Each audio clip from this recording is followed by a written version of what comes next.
3, 4, 5 एहतसाब हमारी 70-75 साल तारीख़ में हुए, तो उसके बतन से कभी पार्लियामेंटेरियन निकले, कभी कोई। तो इसका मतलब ये है कि ये तो एक अच्छे अच्छे लोग इकट्ठे करके बाकी तो सारे बेरोज़गार ही हो जाएंगे, और जो निकल आएंगे उनकी एक क्यू या कोई और नाम बन जाएगा, if I have not understood it wrongly.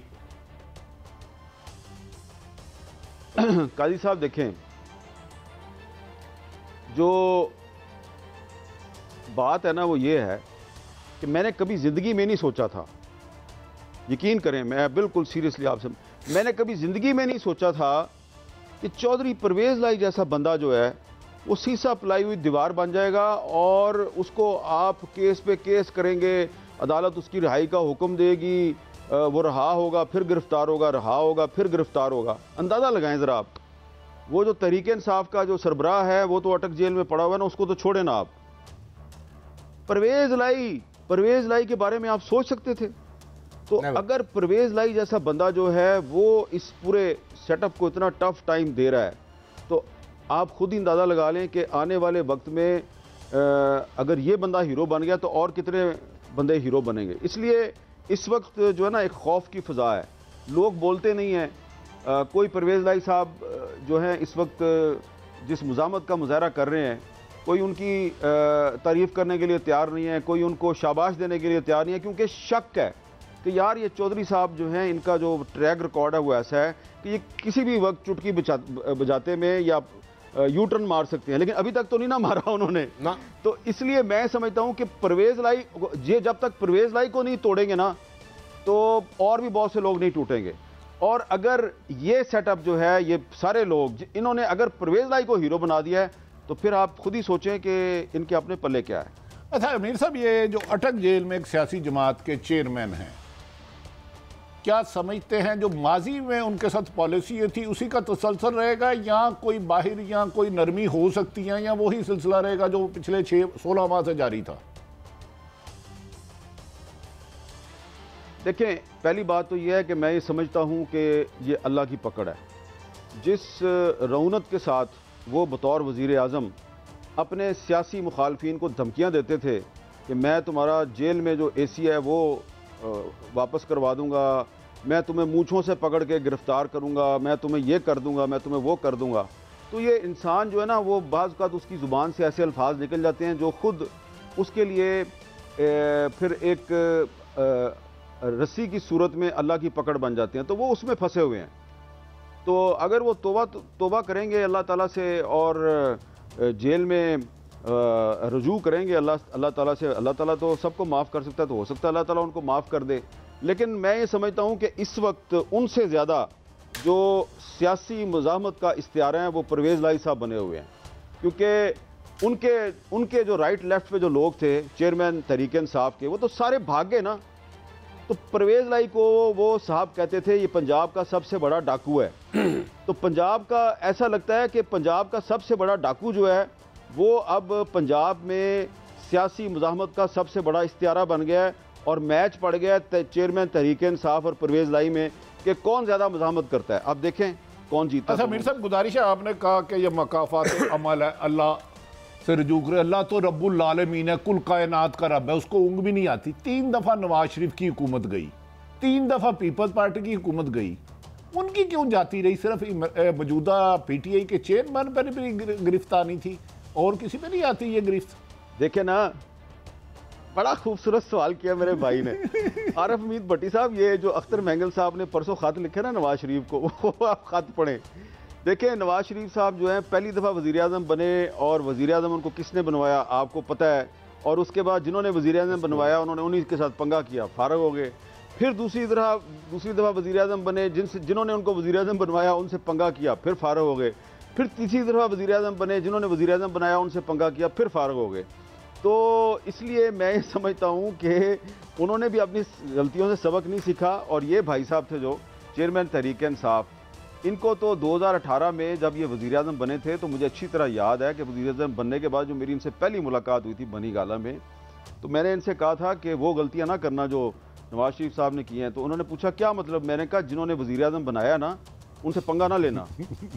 तो इसने कहा मैं पागल हूँ।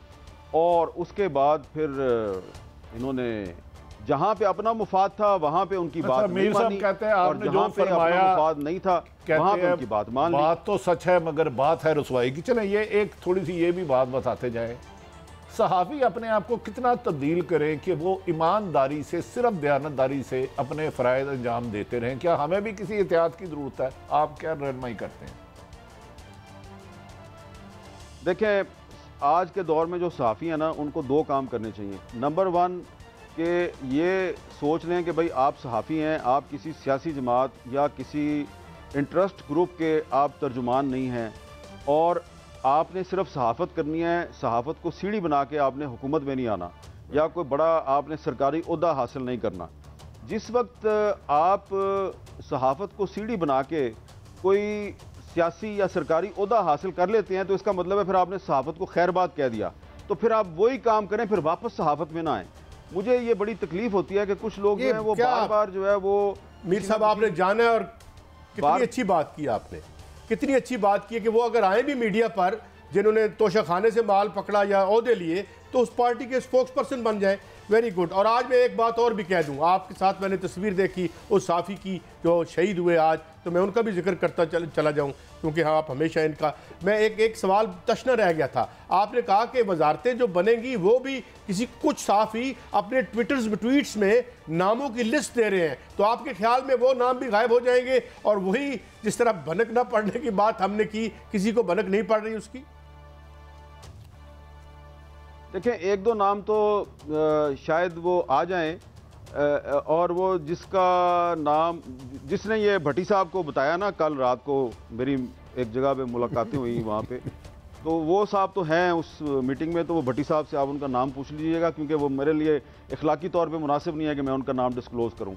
लेकिन मेरी इतला यही है कि ये जो नाम आ रहे हैं ना सोशल मीडिया पे या अखबारों में या TV चैनल्स ने ऐसी लिस्ट बनाई हुई है, ये भी बन रहा है, ये भी बन रहा है, वो कोई नहीं है। उसमें बहुत से सरप्राइज होंगे आपके लिए और आपको समझ आ जाएगा कि अगले 1.5-2 साल में पाकिस्तान में होना क्या है।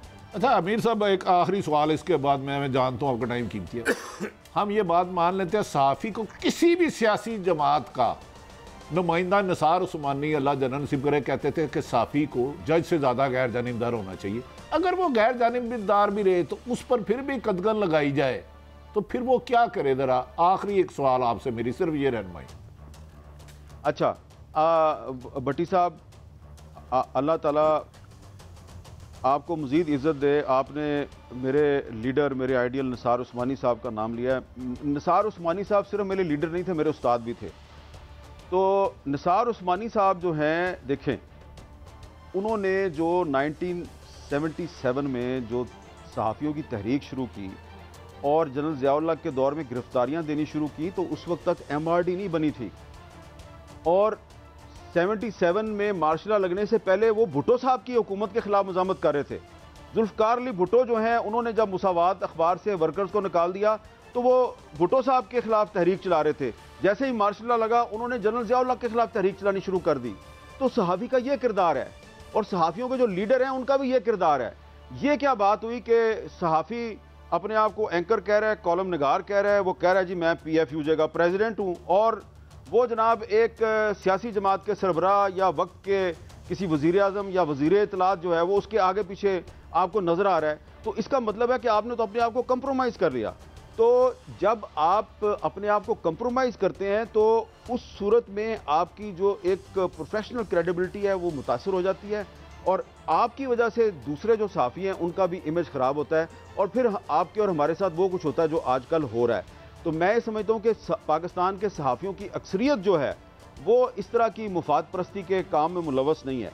लिहाजा वो सहाफ़ी जो किसी हुकूमत से मुफाद नहीं लेते, जो सहाफ़त को सीढ़ी बना के कोई सियासी या सरकारी ओहदा हासिल नहीं करना चाहते, अगर आप उन पे कदगन लगाते हैं तो मेरा ये ख्याल है कि आप आईन पाकिस्तान की खिलाफ वर्जी कर रहे हैं और जो इस पाकिस्तान के आइन की खिलाफ वर्जी करता है उसके खिलाफ आवाज़ उठाना बतौर एक सहाफ़ी के, बतौर एक पाकिस्तानी शहरी के आपका और मेरा फ़र्ज़ है।